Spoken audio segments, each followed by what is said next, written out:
My name's Daniel Johnson. I used to be a punk rock singer and now I'm a Muslim.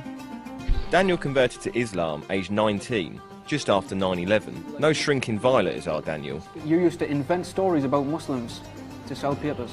Is that true?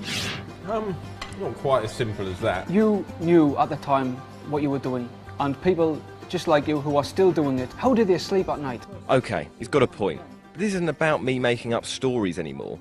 It's about real lives and difficult choices. Iyaka na'budu wa iyaka nasta'in.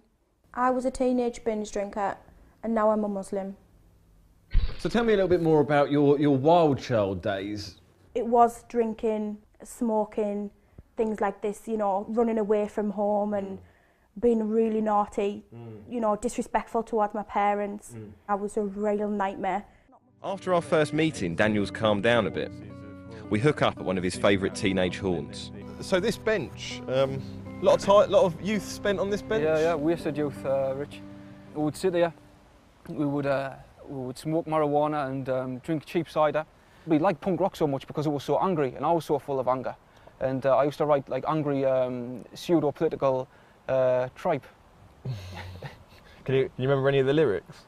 Yes, we had a song called Give Dope and Eat to the Iraqis. I'm not even going to feign nostalgia. Those were some of the most miserable days of my life. Really? You know? Well, I mean, I just didn't know the purpose of life. It was only when I started finding out about Islam that things started to make sense. I came to Islam through Christianity. I mean, I always had this longing in me to connect with God. And you couldn't find that through Christianity? Well, I think I did to some extent, but I think the next step, the logical next step, was to become a Muslim.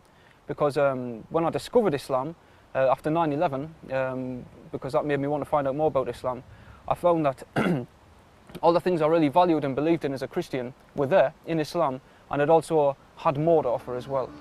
But what does Daniel's family make of it all? When you first converted, yeah, you could be quite annoying. There's a big part of me glad that I wasn't too close to you for a lot of it.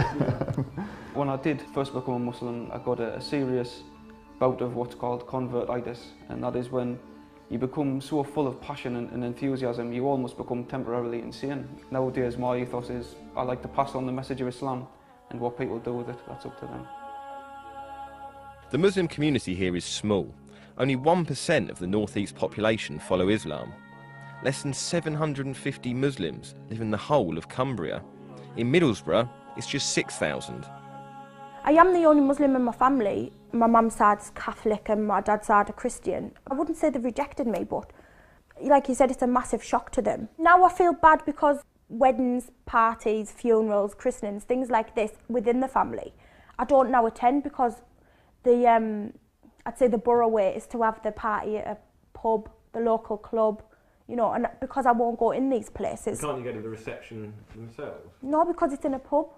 I don't think they would fall out with me over these things, but I can't imagine that they're happy about it, and maybe they don't understand. Donna fell in love with a Muslim and changed her religion to be with him. She's gradually become more devout, to the point where I can't imagine the old Donna, the clubber, the boozer. Maybe a shopping trip to Middlesbrough will help. So when you see girls wearing something like that, does it make you feel a bit dowdy, perhaps? No, because again, it's a choice that I made, you know, and if I really wanted to do things like this, I'm still able to do it. It's a choice.